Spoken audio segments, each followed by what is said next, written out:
Welcoming now Senator Bill Cassidy, Steve Gleason to receive the Congressional Gold Medal of Honor on January 15th. Senator, thanks for the time, and it's certainly a big award for Steve Gleason, and it's certainly a fan favorite for the Houdat Nation. Hey, man, he is a fan favorite for a lot of people. It's the highest civilian award, the highest award that Congress can give. Jackie Robinson got it, for example, Mother Teresa. So people who not just were great where in their role in life, for example, great baseball player, great humanitarian, but made the rest of us greater. And that is Steve Gleason. He blocked the punt, gave us hope, fantastic. And then he went on from there. When some people would have lost hope, he gained it and gave a lot of us hope with his disability too. What would that day be like for Steve as far as, not only being honored, but just being able to meet and talk a little bit about, letting people know more about ALS and some of the things that they can do to try to help find the cure for ALS? Steve, since he's been diagnosed, best as I can tell, has lived his life to the fullest. He's got the slogan, no white flags, no surrender. And man, if every one of us today woke up and said, no white flags, no surrender, I'm going to live my life fullest for me, my family, and my community and my people, man, wouldn't the world be a better place? And that guy does it. It'd be a great place. And that guy does it. So you see his example, you want to do the same. I'm hoping that when that ceremony occurs, everyone watching, everyone present feels that same sort of let's just live at the next level. And if Steve sees that, it'll be a great day for Steve. We speaking with Senator Bill Cassidy. Now, Mr. Cassidy, how did this all come about, the process to get to this point? Is it something that the local representatives say, man, we got to recognize this guy, Steve Gleason, and look what he's done? How does that process come about?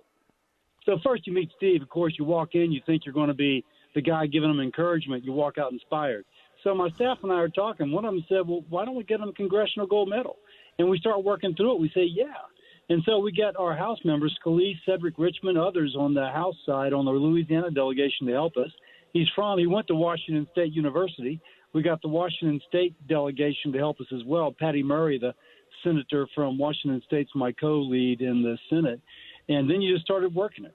Patty worked the Democrats. I worked the Republicans on the Senate side. We started to run out of time. The House was consumed with a lot of stuff. And so I started helping my House colleagues. I think we made 1,000 phone calls because you'd have to, the woman that is now the governor of North Dakota, she was still a representative. We had to reach her. It takes 5 phone calls to get somebody who's about to be sworn in as the governor of North Dakota, but she's still a representative. We got her vote.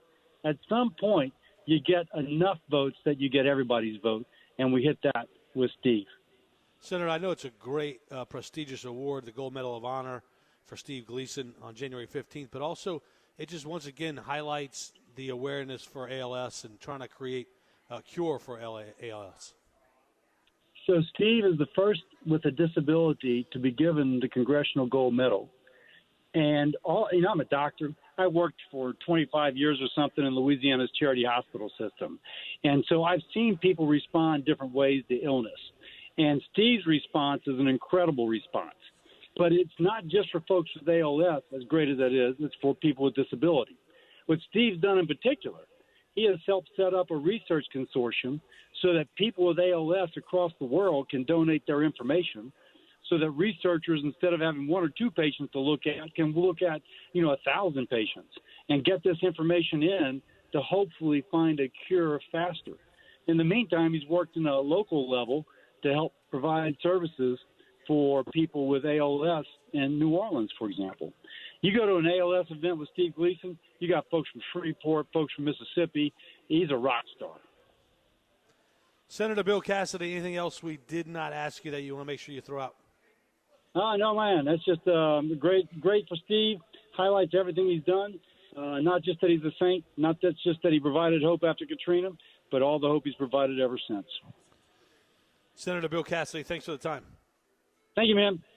Thank you. Deuce, I'm sure you got a story or two about Steve during his playing days with you, sharing a locker room with him. Man, Steve was awesome. Steve, and this is even before the block punt and everything. Steve, I think I've told it a couple times, Steve was one of the first individuals that I saw use like the vegetable oil for his car. I mean, literally for his car, he would come in and he would tell the guys, "Hey, look, I want the oil. I want the peanut oil and vegetable oil." And I'm like, "Steve, what are you going to do with all that?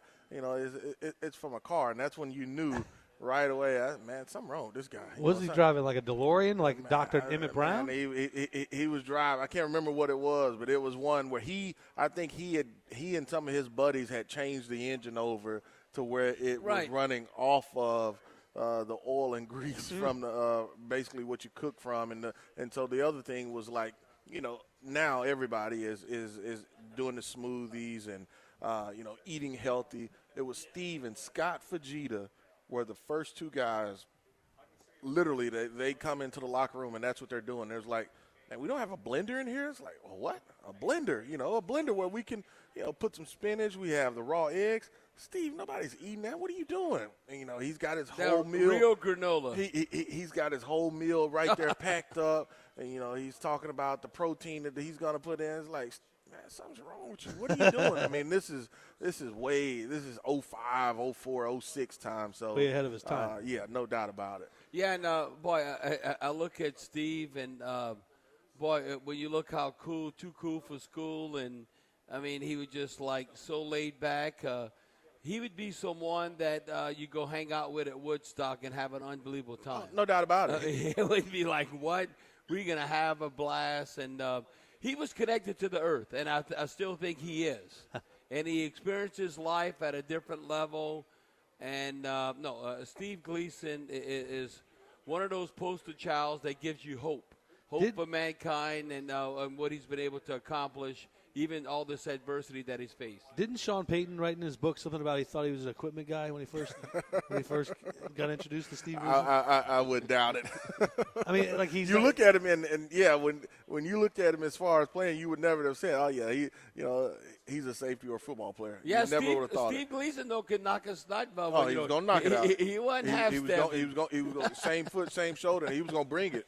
He was gonna bring it. Completely fearless. Bringing That's the for wood. sure. He was not afraid to stick his nose in there.